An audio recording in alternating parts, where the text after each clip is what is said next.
बदल दो वक्त को परवानो अब खुदा के लिए, चिराग बन के जलो बज़्म मुस्तफ़ा के लिए।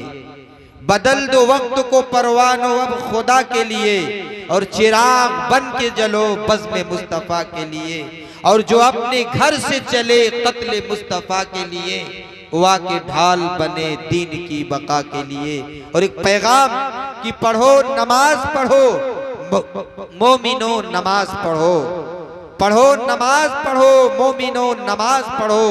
नमाज शर्त है अल्लाह की रजा के लिए।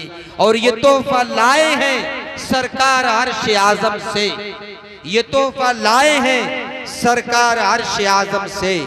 नमाज आँख की ठंडक है मुस्तफ़ा के लिए। बड़ा प्यारा अंदाज, बड़ा अच्छा लहजा में दोस्तों जो आपसे गुफ्तगू कर रहे थे, जी चाह रहा था कि और आपके सामने उन्हें पेश करूं, लेकिन फेरिस्त बहुत लंबी है, अभी काफी लोगों को आपके सामने पेश करना है। मैं दोबारा गुजारिश करता हूं अपने तमाम साथियों से जो खड़े हैं, बीच में कुर्सियां खाली हैं, अंजुमन के तमाम जिम्मेदार उन हजरात को लाएं और अदब से कुर्सियों पे बैठा दे। भाई ये बड़ी अदब की मजलिस है, ऐसी मजलिसें बहुत कम मिला करती हैं। जिस मजलिस के लिए अल्लाह के फरिश्ते भी आए हों, मेरे दोस्तों कितनी आजमत वाली मजलिस हो, जिसमें अल्लाह का जिक्र हो रहा हो, नबी का जिक्र हो रहा हो, नबी को याद किया जा रहा हो, कितनी आजमत वाली मजलिस है मेरे दोस्तों। मैं आपको बताऊं, एक बार नहीं, इस वाक़ये को कई बार मैं आपके सामने पेश कर चुका।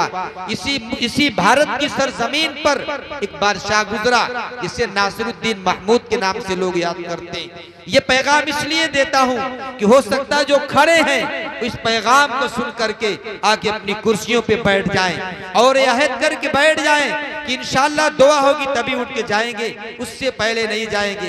एक बादशाह मुल्क का, एक मुसलमान, एक नबी का शहदाई, वो नबी के शहदाई बादशाहों की फहरिस्त है जिन्होंने इस भारत की धरती पर एक दिन दो दिन नहीं 800 साल तक इस भारत की धरती पर हुकूमत करके अमन शांति का पैगाम, उमर का पैगाम, उस्मान का पैगाम और अली का पैगाम और कायद आज़म मोहम्मद अरबी सल्लल्लाहु अलैहि वसल्लम का पैगाम दे करके दुनिया को अच्छा पैगाम दिया हो।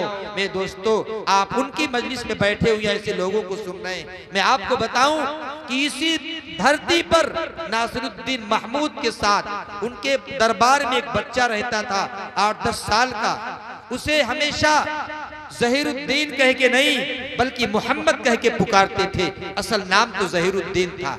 एक दिन बादशाह ने बुलाया लेकिन मोहम्मद नहीं कहा। जब उस बच्चे को मोहम्मद कहते थे तो मचल उठता था और खुश होकर के काम को कर दिया करता था। बादशाह सलामत क्या कहते, बेटा मोहम्मद ये काम कर दो, बेटा मोहम्मद ये काम कर दो, फौरन वो काम को कर दिया करता था।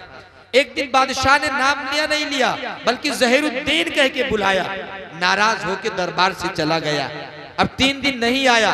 बादशाह ने अपने दरबारियों से पूछा, भाई वो बच्चा कहाँ गया जो यहाँ रहता था? कहा 3 दिन हो गया, पता नहीं वो कहाँ है, अभी नजर नहीं आ रहा, कहाँ चला गया।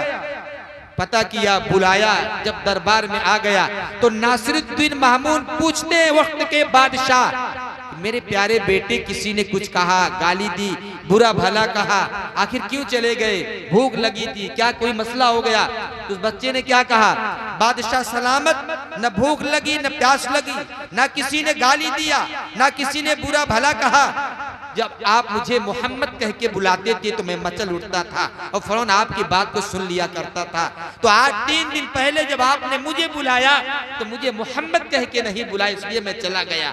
अब उम्मत के गयूर नौजवानों, ये आजमगढ़ की सरजमीन, माहौल के कस्बे के लोगों, दानिश्वर भी हैं, उलमा भी हैं और सियासतदान भी यहाँ बैठे हुए हैं। ये हमारे नौजवान खड़े हैं जो पैगाम आज इस माहौल के मंच से देना चाहता हूँ, जो कहना चाहता हूँ, एक बादशाह का पैगाम सुन लो।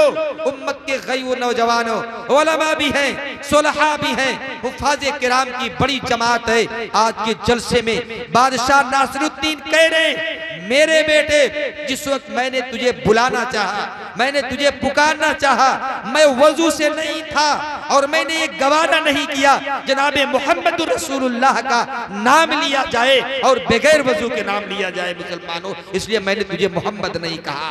तो आप भी अगर आपके दिल में मोहब्बत है, नबी से मोहब्बत है, तो अपनी अपनी जगहों को जब आप स्टैंड अप हो हैं, आप जो है फोन आकर के कुर्सियों पे बैठ जाएंगे। एक पैगाम दो, सबको ला के जोड़ो भाई, सब बैठ जाएं।